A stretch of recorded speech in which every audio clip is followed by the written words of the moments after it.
നമസ്കാരം. എല്ലാവർക്കും പുതിയൊരു വീഡിയോയിലേക്ക് സ്വാഗതം. ഏറെ അനിശ്ചിതത്വങ്ങൾക്കും വിവാദങ്ങൾക്കുമൊടുവിൽ ആരാധകർ കാത്തിരിക്കുന്ന ആ മത്സരം നാളെയാണ്. 2020 ലോകകപ്പിൽ ഇന്ത്യ-പാകിസ്ഥാൻ ആവേശ പോരാട്ടം. കൊളംബിയയിലെ പ്രേമദാസ സ്റ്റേഡിയത്തിൽ വൈകിട്ട് 7 മുതലാണ് മത്സരം ആരംഭിക്കുന്നത്. എന്നാൽ ആരാധകരെ നിരാശരാക്കുന്ന റിപ്പോർട്ടുകളാണ് കൊളംബിയയിൽ നിന്നും വരുന്നത്. ബംഗാൾ ഉൾക്കടലിൽ രൂപപ്പെടുന്ന ന്യൂനമർദ്ദം ഇന്ത്യ-പാകിസ്ഥാൻ മത്സരത്തിന് ഭീഷണിയാകുമെന്നാണ് വിവരം.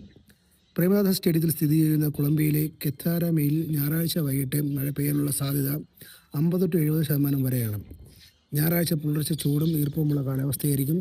വെയിലുറയ്ക്കുന്നതോടുകൂടി 30-31 ഡിഗ്രി സെൽഷ്യസ് വരെ താപനില ഉയർന്നേക്കാം. എന്നാൽ ഉച്ചയ്ക്ക് ശേഷം ശക്തമായ ഇടിമിന്നലാണ് കാലാവസ്ഥ പ്രവചനത്തിലുള്ളത്. മഴ പെയ്യാൻ 50-70% വരെ സാധ്യത. രാത്രി 7 മണിക്കാണ് മത്സരം ആരംഭിക്കേണ്ടത്. ഈ സമയത്ത് അതിശക്തമായ ഇടിമിന്നലാണെന്ന് സ്റ്റേഡിയം സ്ഥിതി ചെയ്യുന്ന പ്രദേശത്ത് പ്രതീക്ഷിക്കുന്നത്. ഇത് ടോസ് വൈകിപ്പിക്കാനോ ഓവർ വെട്ടിച്ചുരുക്കാനോ കാരണമായേക്കാം. രാത്രി 8-ന് ശേഷം മേഘങ്ങൾ ഒഴിഞ്ഞു നിൽക്കുമെന്ന് പ്രതീക്ഷയുണ്ടെങ്കിലും രാത്രി മുഴുവൻ ഒറ്റപ്പെട്ട മഴയ്ക്ക് സാധ്യതയുണ്ടെന്നാണ് ചില കാലാവസ്ഥാ പ്രവചനങ്ങൾ പറയുന്നത്. മഴയെ നേരിടാൻ ശക്തമായ സന്നാഹങ്ങളാണ് പ്രേമദാസ സ്റ്റേഡിയത്തിലുള്ളത്. അത്യാധുനിക ഡ്രെയിനേജ് സംവിധാനവും വിദഗ്ധരായ ഗ്രൗണ്ട് സ്റ്റാഫുകളും സ്റ്റേഡിയത്തിലുണ്ട്.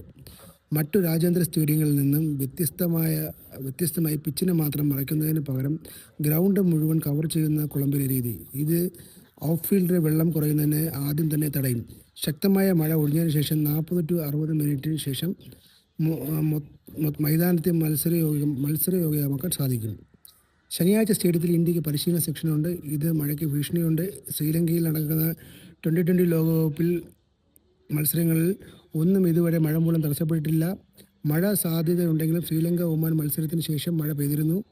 അസാധാരണ സാഹചര്യത്തിൽ മാത്രമേ മത്സരം ഉപേക്ഷിക്കാൻ സാധിക്കൂ. ഒരു 2020 മത്സരത്തിന് ഫലമുണ്ടാവണമെങ്കിൽ കുറഞ്ഞത് 5 ഓവർ വീതമുള്ള മത്സരം ആവശ്യമാണ്. ഇതിന് സാധിച്ചെങ്കിൽ മാത്രമാണ് മത്സരം ഉപേക്ഷിക്കുക.